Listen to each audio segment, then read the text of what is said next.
Nous allons voir dans cette vidéo les fonctionnalités qu'Excel propose pour gérer facilement une liste de données. Cela concerne les techniques d'affichage, les techniques d'impression, les techniques de déplacement et de sélection dans la liste. Commençons par une technique de déplacement. Je suis quelque part dans ma liste. Je peux utiliser une touche de raccourci clavier. Je vais le noter au passage.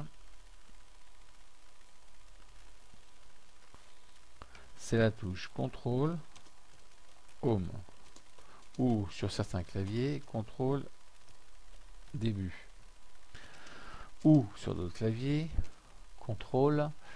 Est-ce que je vais trouver l'affichage de la flèche? CTRL cette flèche là. Voilà, donc ça c'est le raccourci clavier qui vous permet de vous retrouver au niveau de la cellule A1, où que vous soyez.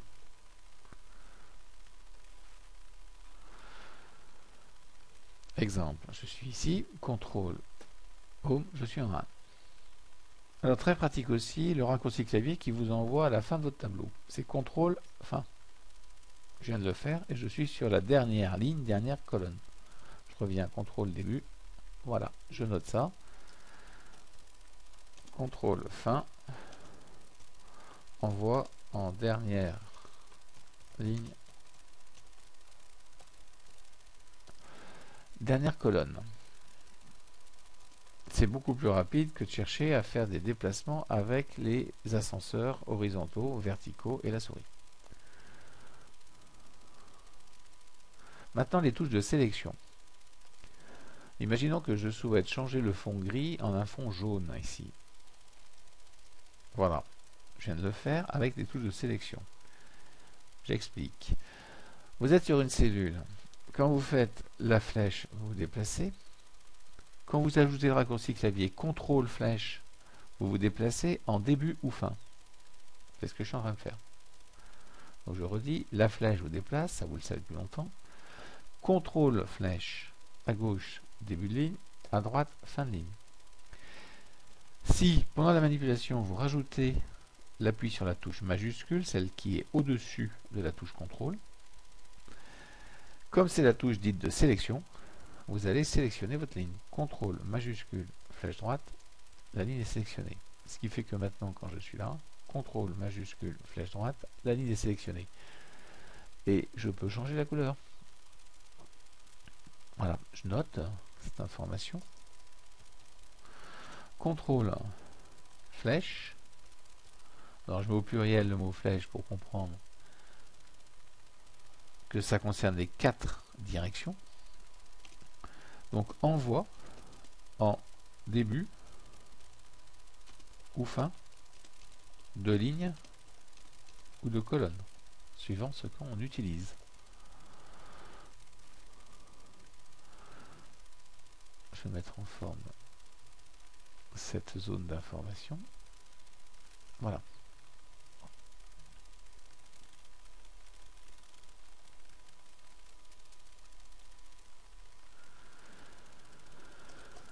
Alors avec la touche de majuscule, on rajoute la sélection. La touche Maj, ou si on regarde bien sa forme, c'est cette touche là.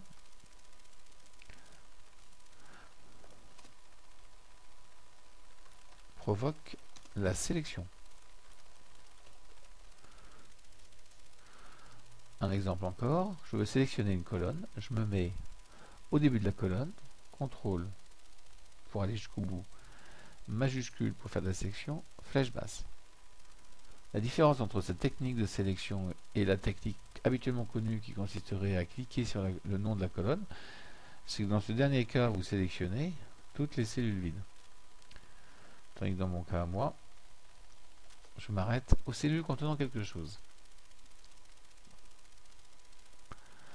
Donc je vais le noter. Sélection d'une colonne.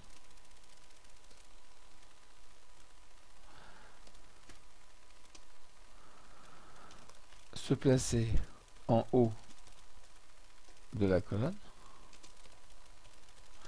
et faire CTRL, Maj, flèche basse.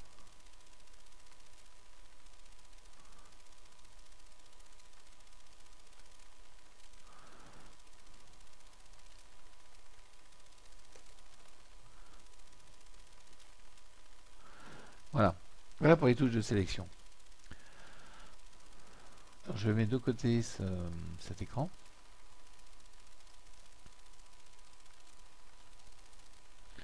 Je reviens à ma liste. Nous allons voir maintenant une technique qui permet de garder visible la première ligne d'une liste de données. Actuellement, quand vous déroulez avec la souris votre ascenseur, vous perdez la visibilité de la première ligne. Alors pour la rendre visible tout le temps, il faut ce qu'on appelle figer les volets. Alors il s'agit de figer la première ligne. Pour ça, quelle que soit la version, vous sélectionnez la cellule A2 qui est juste en dessous de la première ligne et au niveau de la première colonne.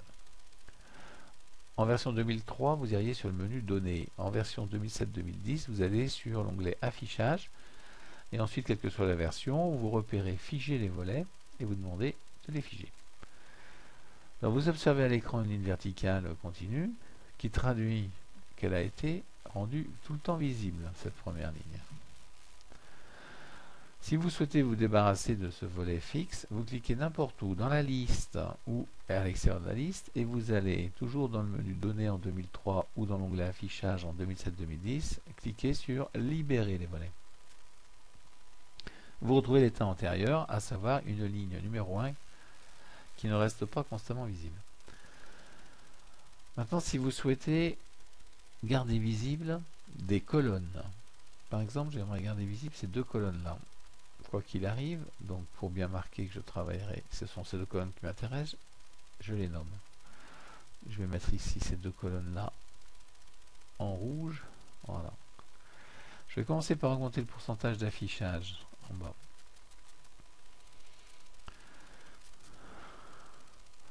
Alors vous constatez que dans cet affichage-là, je vais même marquer plus fortement. Voilà. Les colonnes en rouge ne sont plus visibles. Pour les visualiser, je suis obligé de déplacer mon ascenseur à droite. Et à ce moment-là, mes colonnes en bleu ne sont plus visibles. Je vais figer les colonnes bleues. Je pourrais me positionner en C1. Et à ce moment-là, les colonnes bleues seraient figées, mais ma ligne 1 ne serait pas figée. Je vais faire un double effet, donc je vais me mettre en C2. Je vais en figer les volets. Ça rajoute une ligne verticale ici, une ligne horizontale là. Le résultat est que si je me déplace à droite, on constate clairement que les colonnes bleues sont restées visibles et que je peux accéder aux colonnes rouges tout en gardant l'information des colonnes bleues. Je reviens à gauche. Et puisque j'ai fait ça en cellule C2, j'ai aussi rendu visible la première ligne, quoi qu'il arrive. Voilà.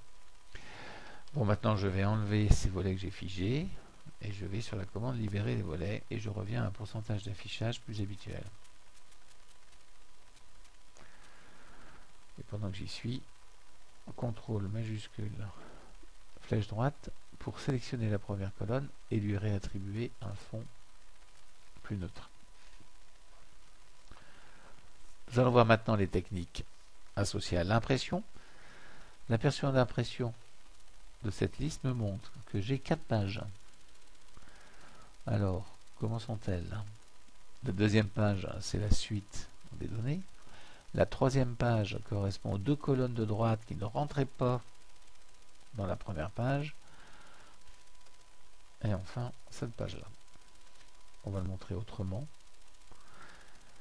Si je vais dans l'affichage aperçu des sauts de page, on voit plus clairement la constitution en 4 pages de ma liste. Voilà. Page 1, page 2, page 3, et page 4. Alors on a moyen, quand on imprime une telle liste, de demander de voir tout le temps la première ligne répétée sur chacune des pages. Je repasse en affichage normal et je repasse dans la fonction de mise en page. Donc vous accédez à la mise en page. En version 2003, c'est le menu fichier mise en page. Dans les versions 2007-2010, c'est l'onglet mise en page. Vous allez sur la mise en page. Cet écran est commun aux différentes versions. Vous allez dans l'onglet feuille. La ligne à répéter en haut. Ce n'est pas à vous de taper 1 pour ligne numéro 1. Vous sélectionnez simplement la ligne 1. Vous pourriez répéter des colonnes. Et vous validez. Je vais vérifier le résultat. Donc la ligne 1, la voilà. Je vais passer à la page 2. Je retrouve la ligne 1 qui est répétée en page 2.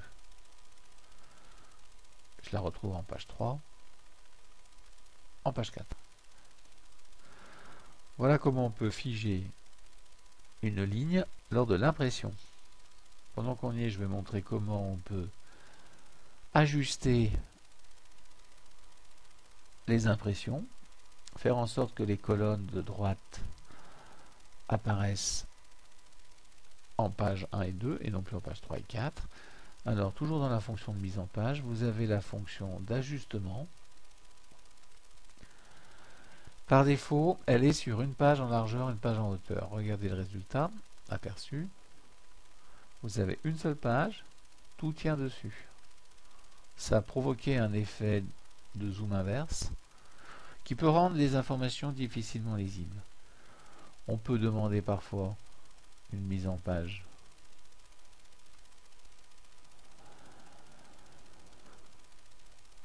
de ce genre. On aura une seule page en largeur, mais on aura deux pages en hauteur. On a gagné en lisibilité. Et quand je passe en page 2, voilà le résultat. Alors en version 2010, cette possibilité se trouvait dans ce menu. Je reviens à une seule page. En version 2003-2007, il faut passer par la mise en page. Il faut passer par cet écran et au niveau de cet écran, dire qu'on veut une page en largeur, mais deux pages en hauteur. Donc, on a une page en largeur et en hauteur, on a deux pages. Voilà. Quand on veut supprimer ces fonctions d'ajustement, voilà ce qu'on ferait en version 2010. Et dans les autres versions, on demanderait de revenir à 100%. On valide. Voilà pour ces manipulations sur les listes de données.